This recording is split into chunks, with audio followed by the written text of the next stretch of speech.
পটাশপুর 1 নম্বরের বড়হাট,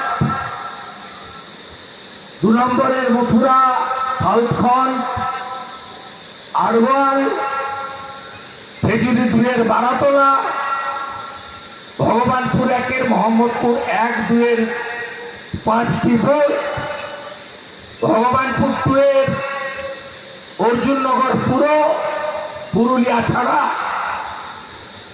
আর বড়দের একটা পঞ্চায়েত সমিতি জোন ছাড়া বাকি 2টো পঞ্চায়েত সমিতি জোন। এদিকে আউরাই, আমতলিয়া, ধোবাবেড়িয়ার পাট, এদিকে ভাজা চাউলির 2-3টা বুথ ছাড়া, ওদিকে সাতোয়ারির প্যানেলের পাড়ে প্রায় সব বুথ। এই 10-12টি অঞ্চলে এত সন্ত্রাস, এবং সেখানে পঞ্চায়েত যেভাবে দখল করেছিল